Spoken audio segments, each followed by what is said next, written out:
are in listen-only mode. Thank you everyone for joining us for another Learning Lunch hosted by FormatApproved.com. My name is Brian Johnson. I'm the Senior Director of Online Education with Format Approved, and I'll be your moderator today. Today's Learning Lunch is titled Simple Steps to Achieve HIPAA and MU Compliance. We're joined today by Anupam Sahai. Anupam is a co-founder and the president of eGestalt Technologies. He's a recognized expert in the areas of healthcare IT, cloud computing, security and compliance, and networking. We're also pleased to include Format Approved CIO Wendy Whitmore. Wendy has a wealth of experience in healthcare, IT, and education, and she's an expert in helping healthcare clients roll out compliance training. Some quick housekeeping notes. You can ask questions of our presenters at any time during today's session by entering them into the chat area. At the end of our session, we'll address as many questions as time allows. If we run out of time, we'll send out written responses to those questions in our follow-up email. Also, note that all registered attendees of today's session will receive an email with links to both the slides and the recorded versions of this event. So if you're looking to share the slides or the recording with your colleagues, rest assured that we'll send that out after the event. All right, well, let's look at give our audience a chance to look at the questions briefly before we begin. And first of all, thank you for joining us, Anupam, and thank you for joining us, Wendy. Whitney, Wendy, whatever. You know, one of those names. I see every day. I can't remember. Thanks, Brian. Really appreciate having an opportunity to talk about this today.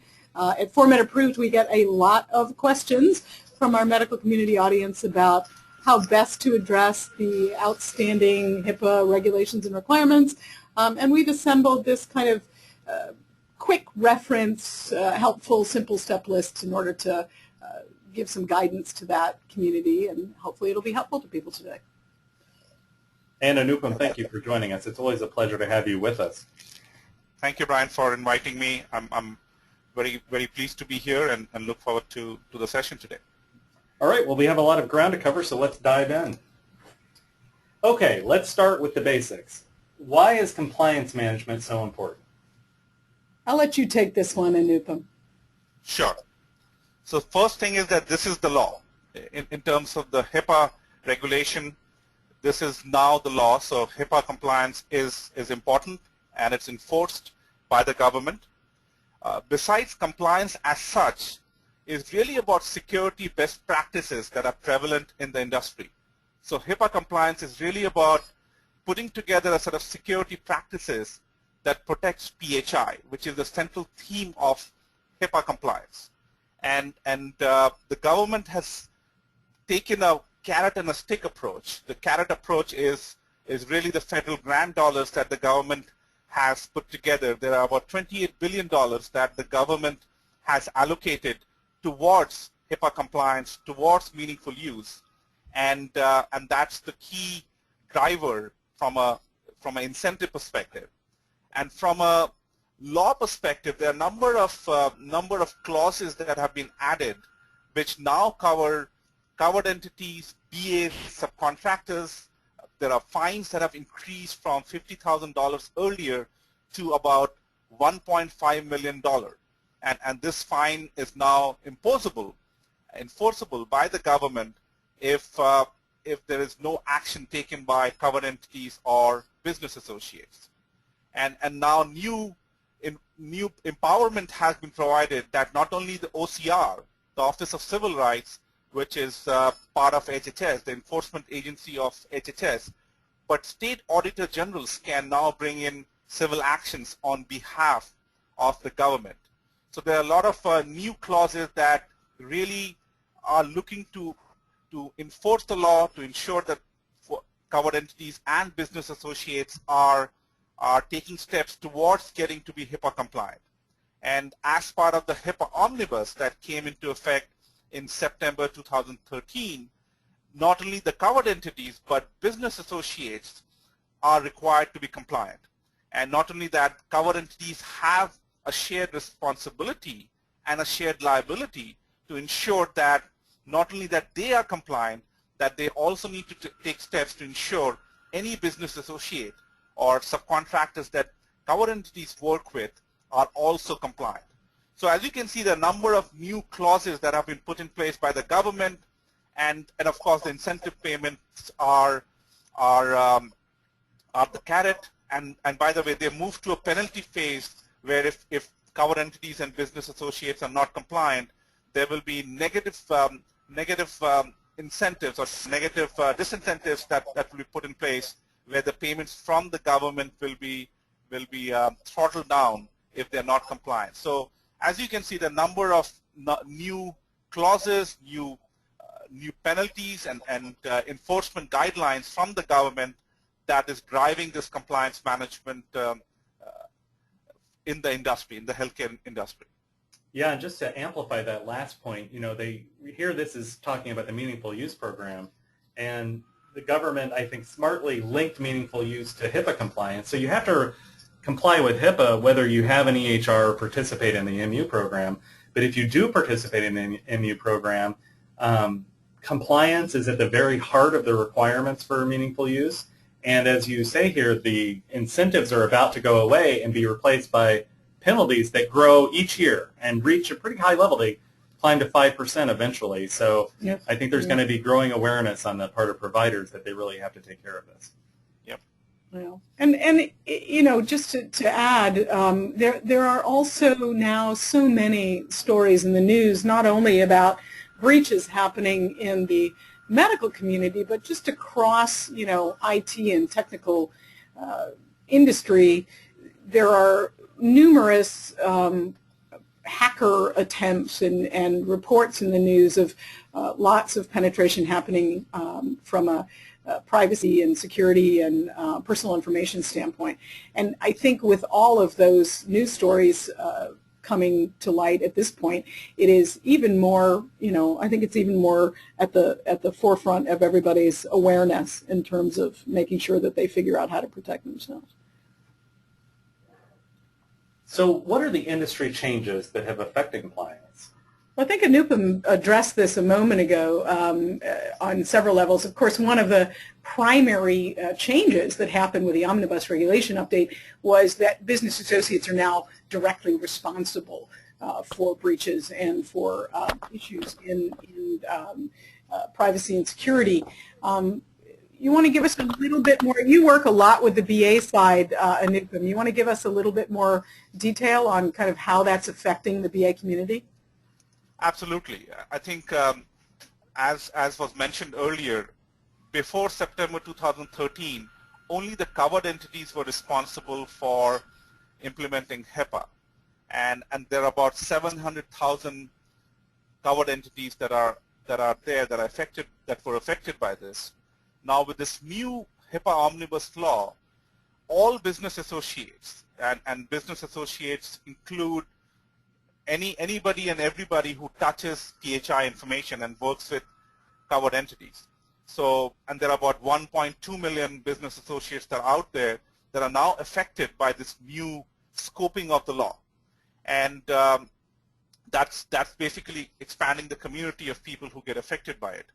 And what this also means is that there are some detailed guidance in terms of how business will be done going forward between covered entities and BAs. There are new requirements that come into place in terms of putting together an agreement between covered entities and subcontractors and BAs in terms of how they handle PHI information, or they share information or transmit information. So all of that is covered within the purview of the law. So this requires new policy documentation, new business associate agreement. There are new guidance in terms of how patients are now authorized and entitled to know where is the information that they provide being shared with, who is sharing it, who's accessing it, and if there are any guidance in terms, and there are very strict guidance in terms of marketing and fundraising purposes, use of this information. So again, the government is trying to empower the patients to be able to protect the privacy and security of their data. And the responsibility of enforcing that is now shared by covered entities who gets the information from the patient and any business associates that are involved in the transaction. And as Wendy was saying earlier, the whole purpose of HIPAA is not only to protect PHI and enforce the law, but as a business, if you're interested in security hardening your infrastructure, what HIPAA compliance allows you to do is to take advantage of the industry best practices that are out there and really implement that, so that as a business you are much more security hardened, not to mention that you're following the law. So all of this, and then the government also has certain clauses where if there is a breach that happens and if there are internal whistleblowers, they are incentivized actually to report it if they find some breach, willful neglect happening.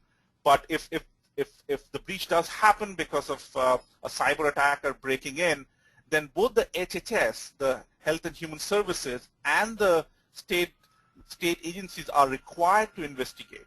And the penalties have gone up from earlier it was $50,000 max, now it's $1.5 million per incident with no upper limit. And there are new criminal prosecution capabilities that have been put in place. In fact, last week, I believe, somebody attested for a CIO of a hospital, attested for meaningful use without actually doing anything, and based on the media reports, he will be criminally prosecuted. So this is serious stuff, and if you are taking the money from the government and incorrectly stating what you might have done or not done, that is not acceptable. And so the clauses and the enforcement is pretty strict, and as part of getting the meaningful use grant, as part of HIPAA analysis, you're also required to do a risk analysis, which I think was mentioned earlier as well. And that requires you to look at how PHI information is stored, accessed, and shared. So all of these are changes that have been brought about by HIPAA, and the scope of compliance has been extended tremendously by HIPAA Omnibus. This happened and started being enforced in September 2013. And the purpose is to really make sure that healthcare information that is shared by patients with the covered entities is secured, and the privacy and security of the PHI information is not violated by any means through this process. You know, it's interesting, Anupam, this morning I completed writing an article about how the effects of all of these compliance timelines and deadlines and changes have really been, I think, sort of onerous on the medical community. Yep. And as consultants, we completely understand that. I totally get that, you know, it feels like there is an overburdening of the medical community on these issues. And subsequently, I think what's happening is that there's been kind of a backlash where we've seen, certainly I've seen as a consultant and talking to and interviewing medical community participants, that they're a little frustrated with how many you know, almost like that. In addition to their medical degrees, they have to, you know, they have to be up on policy, that they should have gotten a political policy degree, and it's a lot for them to be plugged into and know. And so one of our goals today really was to, you know, bring some clarity to some of the simpler ways that they can get at dealing with these compliance issues. But, you know, I just want to acknowledge as part of the presentation that we get it, that this is not a fun topic. We get it that this is, you know, burdensome to a degree. And it does, although it does have, you know, it does have positive motives, I think, ultimately to protect the patient health information, which is clearly very important for a lot of different reasons. But also, and also to create some meaningful use. Meaningful use is intended to create some better outcomes in the long run. And so I think, you know, where the goal, the end goal of a lot of these programs is really positive, I think it has been kind of a struggle for the community to have to deal with all of this. Yeah, no, I understand that, yeah. So we touched on this just a little bit, but let's talk about who's responsible for compliance. You were saying earlier, Anupam, you know, that one of the big changes with the Omnibus final rule is the extension of direct compliance requirements to business associates. tell us more about who's responsible. Yeah, so it's a shared responsibility between covered entity and business associates that work together to protect and secure the PHI information.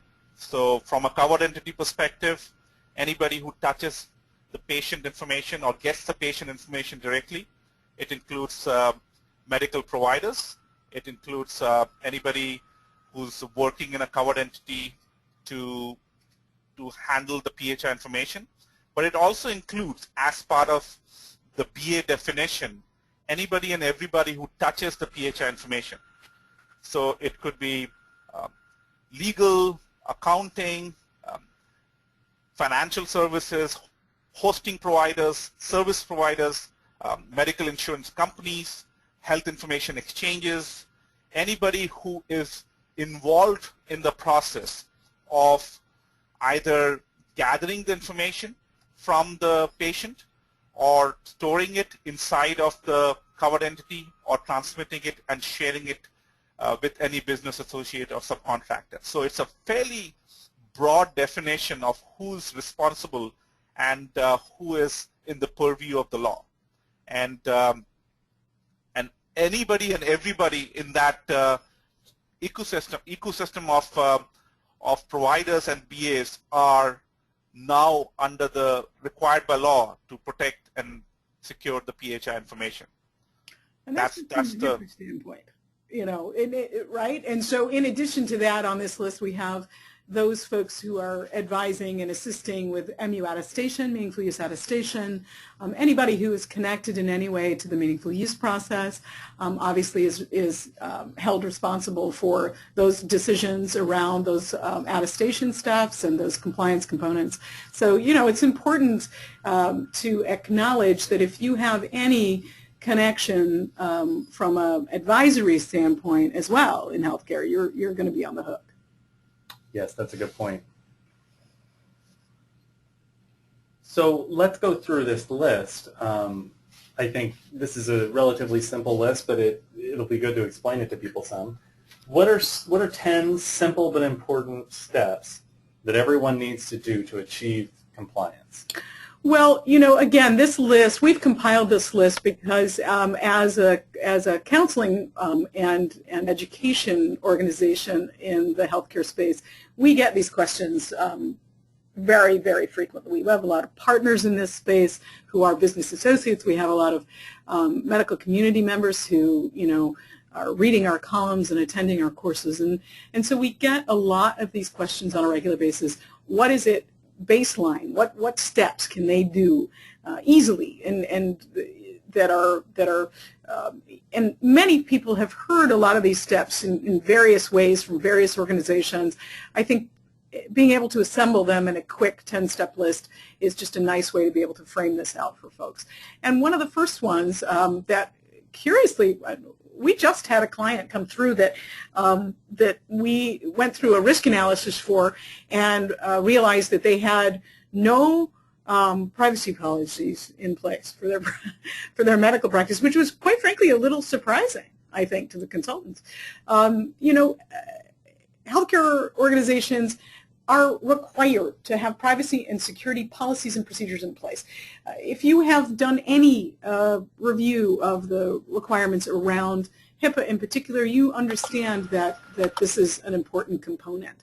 You also have to make sure that those policies and procedures continue to be reviewed and updated, including outlining steps to take when any breaches might occur or happen in that environment.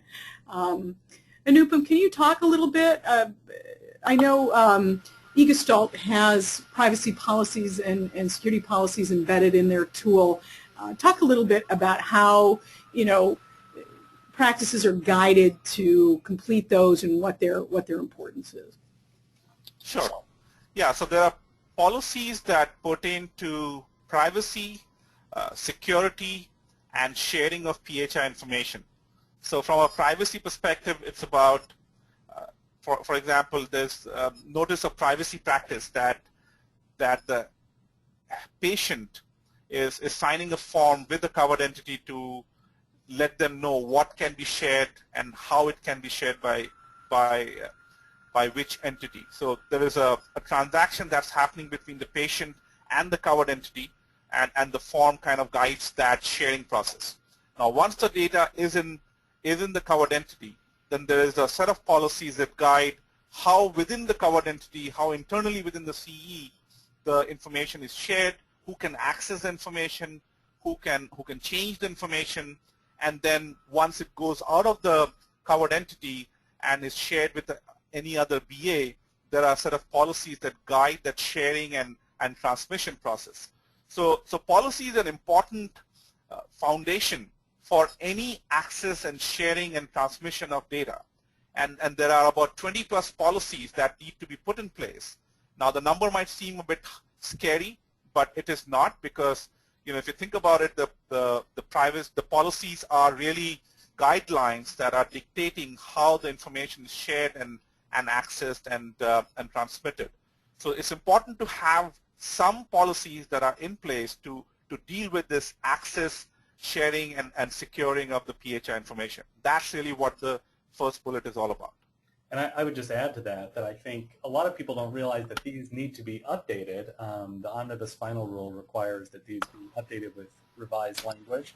I recently was at a couple different providers' offices, and neither had updated MPP, which I alerted them. They probably just didn't know that they needed to be updated. So I let them know that this is something they need to update. And this is one of the most common gaps that we see when we run a risk analysis, when we engage in risk analysis with medical providers. I would say more than 50% of the time, their policies and procedures are either not accurate, not in place at all, or at the very least have not been updated since the Omnibus. Or they might be like a page. A page, right. Not enough to cover all of the points that Anupam was mentioning. And if, God forbid, there was ever an audit or there was a breach investigation, if you've got your policies are a page and they haven't been updated in years, you fail right there. So It's something to look at. It's relatively simple to take care of. It just needs a little attention. So on this second point about appointing a privacy and security officer, what's required there? Well, privacy and security officer is a requirement in the HIPAA regulation. There does need to be an identified privacy and security officer at each site.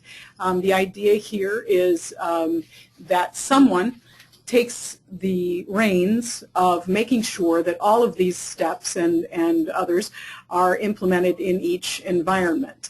So selecting and appointing a privacy and security officer is one of those things that, in smaller practices, where the owner of the practice has appointed him or herself, obviously this is fine, certainly fine to do since it's an environment where that person is managing.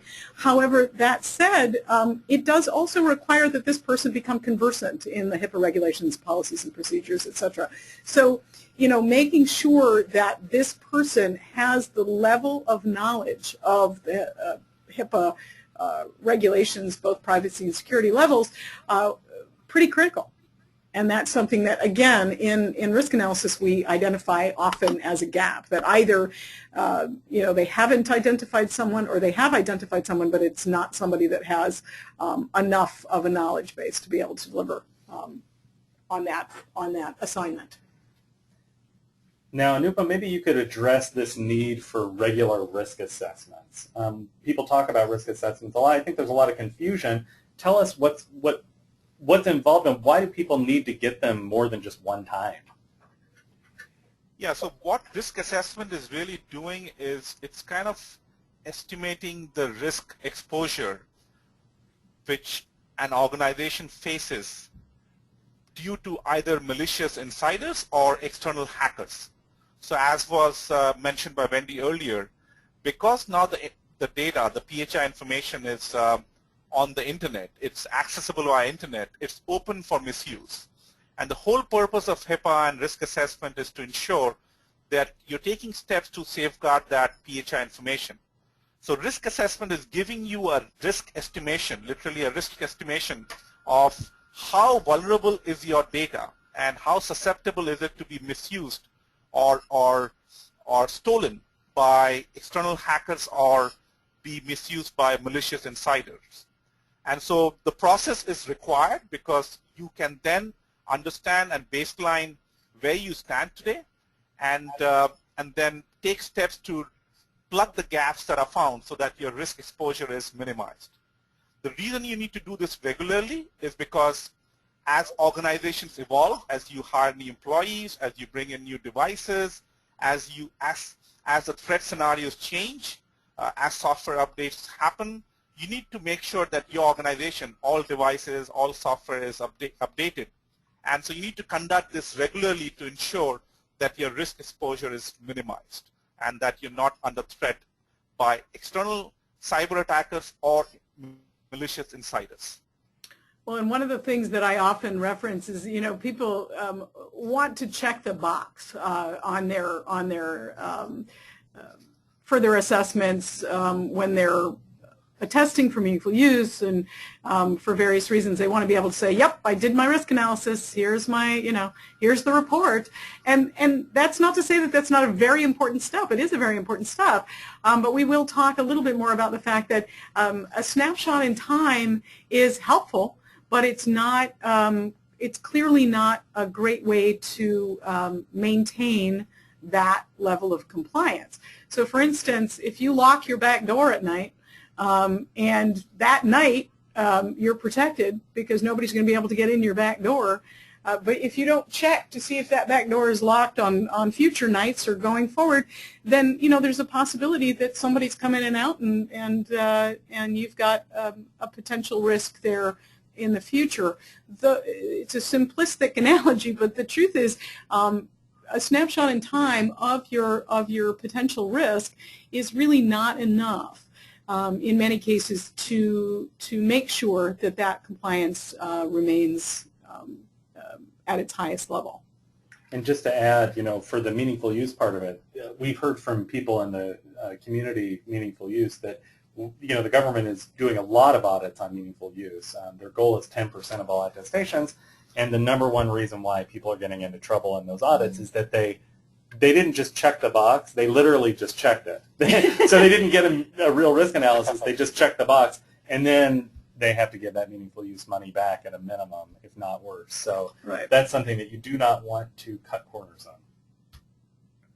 And I just want to remind our audience before we continue, we've got some questions, but we're going through some fairly complex material, so do feel free to ask questions of our experts, and we'll save those questions for the end and get to as many as time allows. So you can ask those at any time. So let's continue with our 10 simple steps. When it comes to adopting email and social media policies, what's required and why is it important? Well, again, I hate to keep hammering on the fact that when we are connected with practices who are doing their first risk analysis, let's say, or have engaged in a risk analysis more recently, because of the changes in the industry regarding email and social media, what we're finding are many, many gaps in this area. So making sure that you've created policies around the use of email and social media. Nobody's saying not to use email necessarily to transmit protected health information, but it really should be encrypted. And then in terms of open social media communication throughout your practice, we all know that employees and folks working in healthcare environments are not immune to the fabulousness of Facebook and other terrific social media outlets, but you want to be very, very careful utilizing those tools. When you're using them for marketing, that's terrific. If you're outreaching and looking for new patients, or if you're using those social media outlets in order to communicate education to your patients, things like that, very, very useful, but not so good for sharing PHI, obviously. And so in those cases, you just want to make sure that in those policies and procedures, you're outlining or framing out the use of email and the use of social media to make sure you're protecting that information. And there's been a number of cases where people have gotten in trouble because they take a selfie for Facebook and they just happen to have a bunch of PHI open behind them. Right. And then, it's just, you got to be careful with that stuff.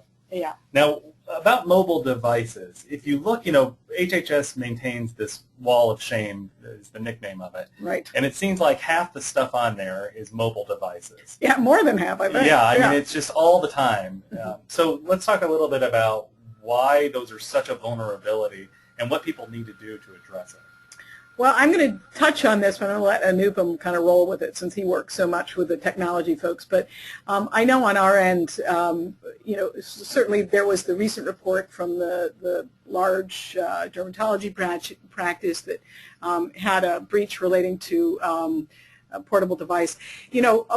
Commonly, how this happens is that a doctor will download their patient records onto a flash drive, something really simple like that, and just take them home, so that they can work on them. Well, it makes perfect sense that you'd want to do that, right? That you'd want to take those records and work on them when you've got time and not have to sit in the office 24 hours a day.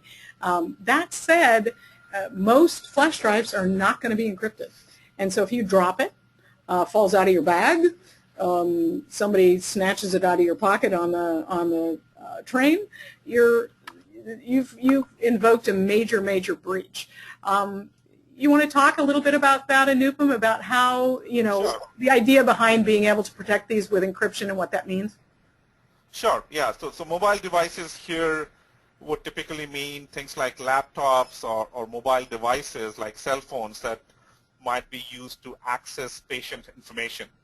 And when you're inside the company, when you're working in the day, you might download some data and then you go home and try to access patient records remotely or keep it in a way that can be compromised. So it's a very important thing that any data, any PHI information that you have on your laptop, on your cell phone, if you're accessing it from a cell phone, needs to be secured.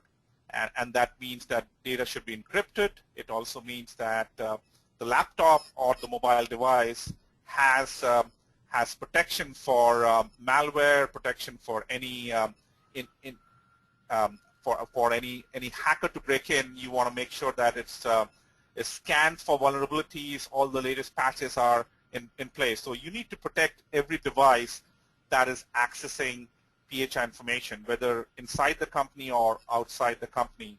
And certainly mobile devices are one of the biggest categories where cyber attackers or hackers have broken in and compromised the data. So that's a point to note. And again, by doing, it can easily fix through some automated process for vulnerability scanning that can scan all your devices inside the company or remotely.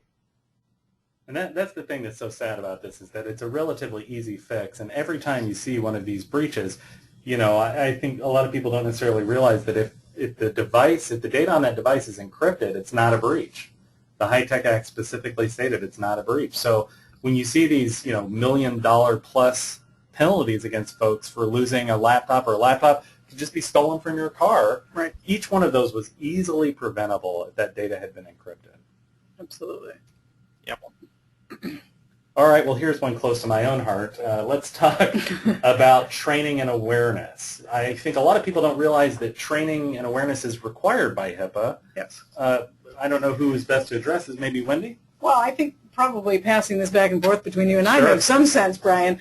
Brian is our Senior Director of Online Education and Training, so he's also a very good reference on this particular topic. But, curiously, a lot of medical environments use or utilize pretty passive training alternatives for their staff as it relates to understanding what they need to know, what the workforce level folks need to know about HIPAA.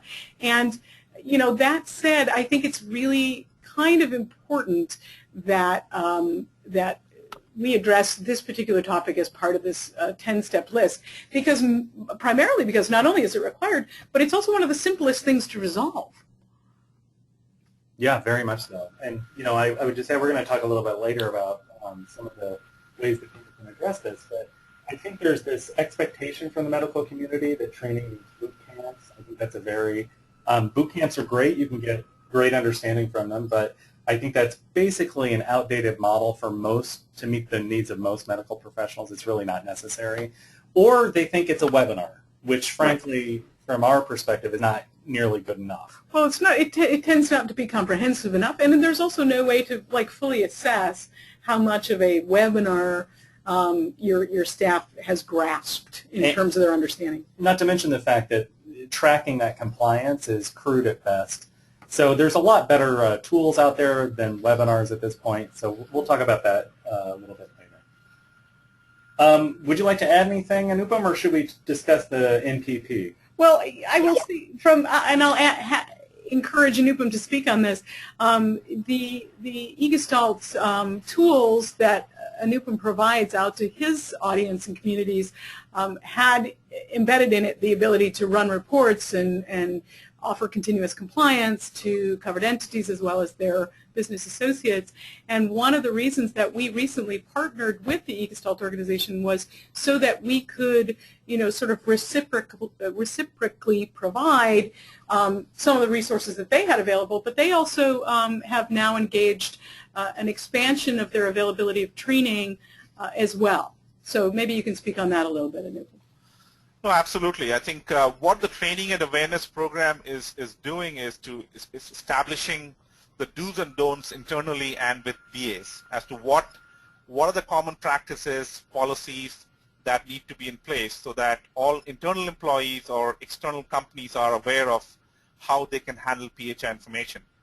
And what we have, the partnership between Format and eGestalt is really very complementary, where we are leveraging Format's extensive training and certification programs and embedding it into the eGestalt compliance tool.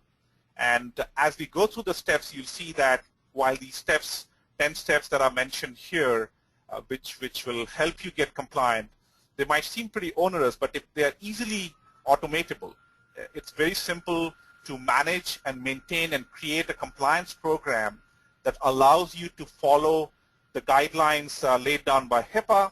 It makes you more secure, and training and awareness is an important element of that whole package that needs to be put in place for HIPAA compliance. And it makes you secure, it makes you risk, you can mitigate the risk exposure and all the good stuff that comes with it, not to mention that you can be eligible for meaningful use grants that the government has put aside for demonstrating meaningful use and HIPAA compliance.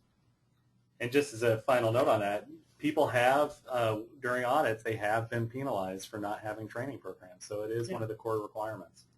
Absolutely. When it comes to the NPP, I think we've touched on this. This one's relatively self-explanatory. Sure. But if you have a Xerox of a Xerox of a Xerox of an NPP from 5 years ago, it really is not in compliance. It's not, and I can't tell you how many times, and Brian, you've just been in and out of the medical system with your new baby, but I know that in my experience recently at a dentist's office and just in my personal life, I've noticed that the notice of privacy practices, although universally it seems like most medical sites have adopted the use of them in the correct way, in many cases they haven't been updated since the Omnibus Final Rule, and they do need to be reviewed and updated, much like the other policies and procedures. All right, well, let's continue with our list. We're to the final 3 here. This point on entering into valid agreements, maybe Anupam is the one to address this first. Let's talk about business associate agreements and why they need to be updated. Yeah, so the reason why you want to create a new business associate agreement, if you haven't done already, is, as I mentioned earlier, as part of HIPAA Omnibus, now both the covered entity and the business associates are required to be compliant with HIPAA. And not only that, there is a shared responsibility and shared liability that the covered entity has and shares with business associates to protect and secure PHI information. So that implies that covered entities need to communicate with BAs very clearly through these agreements that, hey BA, you need to comply with the law, you need to be HIPAA compliant, and all the PHI information that is shared with you needs to be protected. And the agreement clauses includes things like that if need be, if an auditor comes knocking, then the covered entity can request the BA entity to get audited as well. This is again part of the shared responsibility and shared liability. So what this new BA agreement covers is the scope of sharing of information, how information is shared, and if BA is again sharing it downstream, then it kind of puts some guidance on that as well. So this is very critical. This is one of the key requirements coming from HIPAA Omnibus, and this BA agreement should be rock solid and put in place definitely right away if you haven't done so. Yeah, and I will add to that the idea that the business associates are going to let you know if they need to have an agreement with you, not necessarily true. We have experienced in many situations he said, she said kind of scenario around the BAs and their responsibilities here. First of all, in many cases, the BAs are not completely plugged in to the fact that they may need this agreement in place with you if they are in any way connecting to your protected health information. And I say that because a lot of these folks have been working with you for years and years and years, and they are not necessarily 100% plugged in on the healthcare side. And so, for instance, your IT guy who is, helping manage your server or manage your local area network or your workstations in-house may not even realize in some cases that they are vulnerable to these regulations by simply being in proximity of protected health information by working on your workstations. And that may never occur to them to double-click on your EMR icon and take a look at patient records.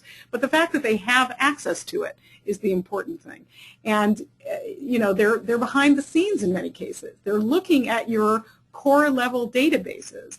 And they, again, no maliciousness necessarily in mind, but because they have access to it, they don't realize that they could be vulnerable to breaching that information.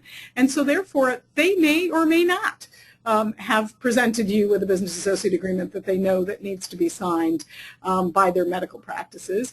And therefore, the responsibility ends up in your lap, meaning on the medical community side, if you have a BA, somebody who is accessing that PHI, and they have not presented you with a BA agreement, it is on you to make sure that there is a signed agreement between the parties.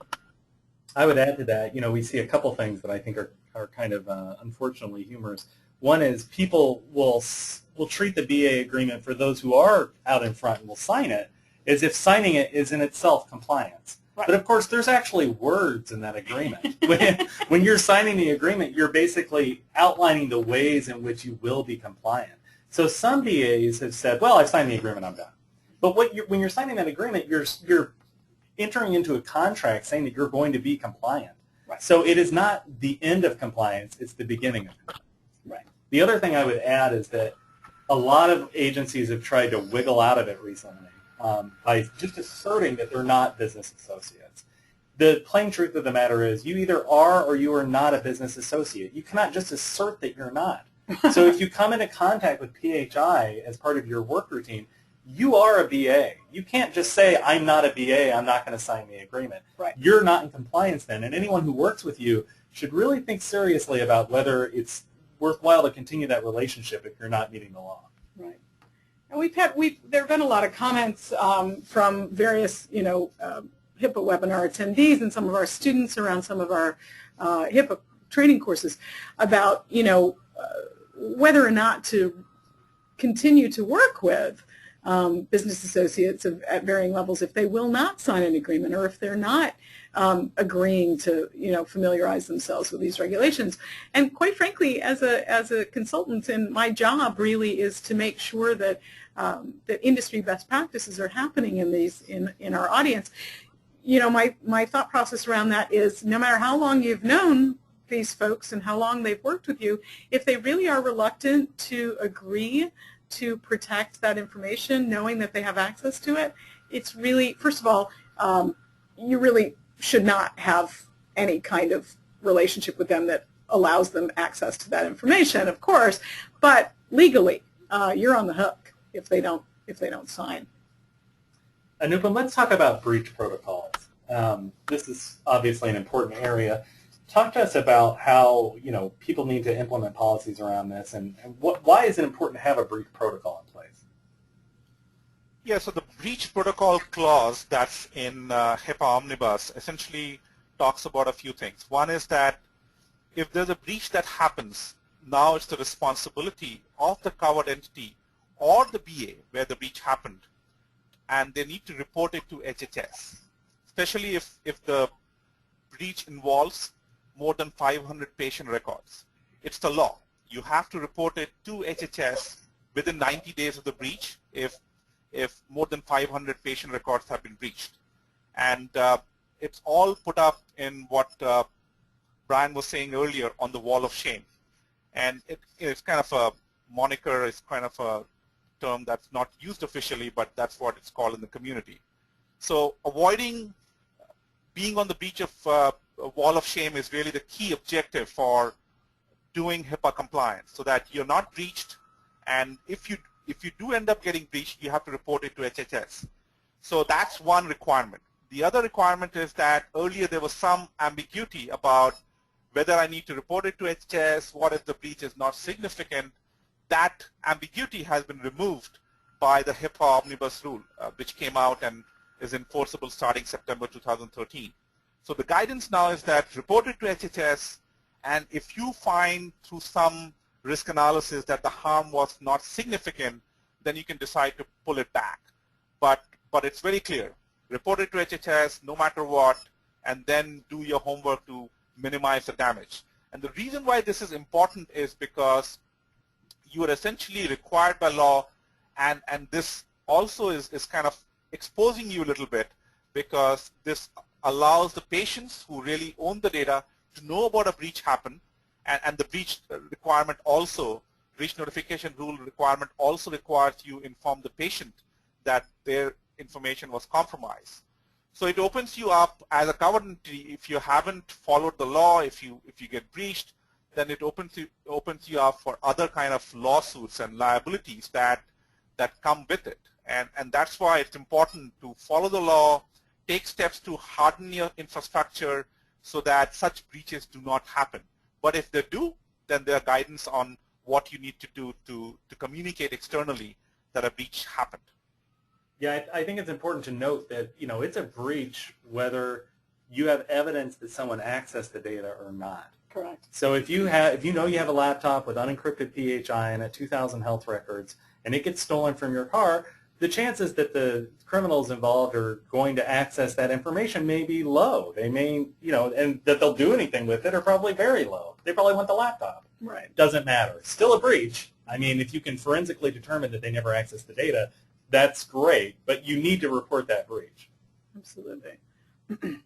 And in our final recommendation, and it may seem like it's a repetition of step one, but in step one, your focus is to make sure that you have reviewed and that you have updated privacy policies, or that at the very least you've created them and you have them. And in step 10, what we're saying here is that you need to then implement them. What that requires is that the site will take those new privacy and security policies and properly implement them into that organization. Make sure that the employees understand them. Identify what will happen if the employees don't follow them, etc. So we're running out of time. Let's cover this relatively quickly so we save some time for questions. But what aspects of compliance can be successfully outsourced or automated? You touched on this earlier, Anupam. Maybe you'd like to address this.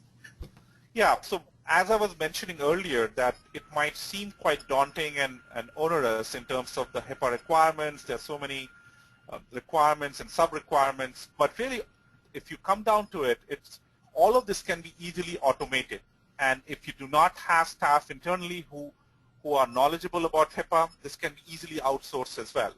And there are a number of automation tools, like one from eGestalt that, the partnership with Formed allows you to access these solutions and completely be at peace in terms of dealing with all your HIPAA requirements. So from a perspective of end-to-end compliance, assessment and management perspective, if you look at the different steps that are easily automatable, first thing is baselining. The first step is to understand where do you stand today as a business.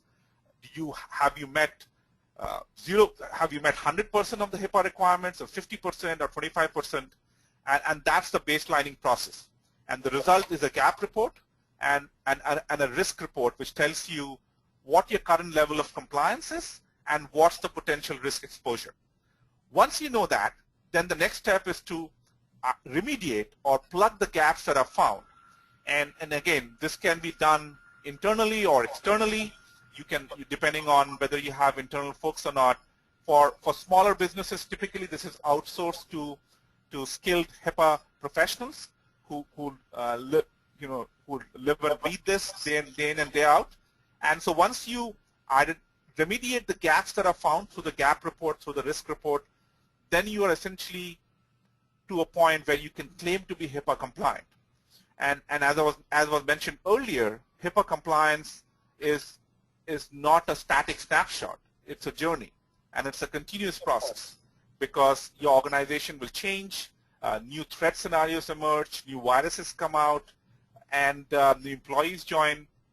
So you want to be able to monitor your state of HIPAA security and compliance on an ongoing basis to manage your network, to manage any threats that are coming up. So continuous monitoring, which allows you to maintain and upkeep your HIPAA risk status and HIPAA compliance status is critical. And then training and event. Sorry, Anupam, I just wanted to hop in and say, from a risk evaluation standpoint, also important to mention that if you are testing for meaningful use, there's a component that is relevant to the core measure 15 in meaningful use that also needs to be assessed at that risk level. That's right.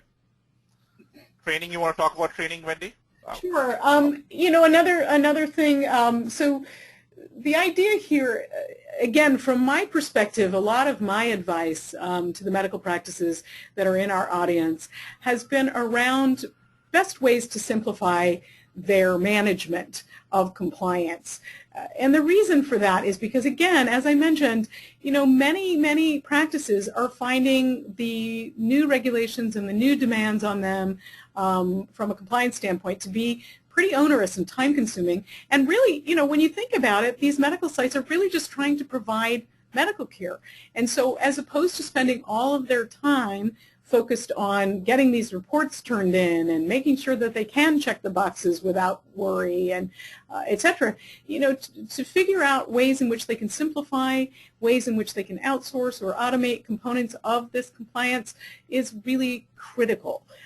And as Anupam mentioned, there are ways to do that from a risk analysis standpoint. There are ways to do that from a continuous monitoring standpoint. Remediation is important when you do have a risk analysis because just finding out where your gaps are is not enough. You have to fill the gap. If somebody tells you that you have an open wireless access, for instance, from your waiting room, because you're trying to provide nice free Wi-Fi out to your medical practice, and you find that there's an entry or a hole into your data sources where the patients could potentially sidestep and get access to that protected health information, that's a gap you need to fix really, really quickly. And that's a piece that can be done relatively easily in an outsourced format. You do not need to have HIPAA IT specialists in-house necessarily, particularly if you're a small environment. On the training and awareness program side, again, as I mentioned, I think this is an easy remediation. This is something that is available online. There are self-paced online training courses that we provide that are also out there in the industry that have accessible forms for human resources and certificates that you can use to validate people's training. Those components are those gaps are easily filled. Now, we've talked about some of this before. If we want to hit any of the highlights here, I think one of the things that's really remarkable about eGestalt's tool is that it helps you manage and organize all of this information on an ongoing basis. Right. So we've talked about that a little bit, but I really, to be able to log into a tool and keep track, we've had a question from the audience about, is there a checklist or whatever. A checklist, on some kind of a clipboard is not adequate. But in terms of automation, to use a sophisticated tool that helps you track compliance, that is sort of like, it's quite beyond a checklist, but it gives you the same sort of ease of use that that person, I think, is looking for. Right. I mean, I think checklists, certainly, this is a good checklist, what we're talking about today. These are the things that you need to check off to make sure that you have done and continue to do. I would say this can act as a good checklist, but quite frankly, continuing to monitor once you have achieved compliance, whether it's through your initial risk analysis and your remediation of your gaps and your training of your employees, et cetera, once you've done all of those things, continuing to monitor that is an important component as well. And that speaks to the whole point of so much of this. It's not enough to just check boxes, as we were saying. The purpose of all this is to actually protect the data. So that's really key to accomplishing that. Before we get to the questions, maybe we could just discuss briefly the links here, Wendy. Sure. You can type these right into your browser when we're done and look at them, or when we send the slides out, you can click on them. But tell us a little bit about what these links will take people to. Well, the partnership between eGestalt and ForMed, really, the intent, the goal, was to, we have such a large medical community audience, we have such a great webinar group in particular, and student body, that what we wanted to do is find a way to help people get to these simple steps in a straightforward manner. So what we did is we partnered with Anupam's company, which provides that sort of online continuous monitoring, gap analysis tool that is easily accessible, cloud-based, very, very efficient.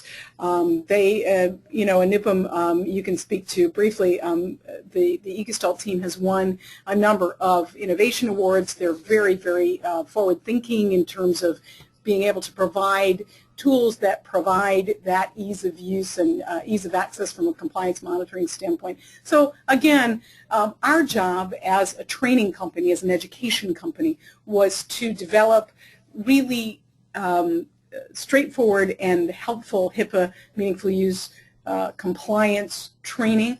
If you go to formedtraining.com or if you go to our website at formedapproved.com, you'll find that. Also, formedservices.com or to the consulting tab at formedapproved.com, you'll find more information about the products and services that we have partnered with eGestalt to provide in order to make these steps more deliverable for these different size medical practices.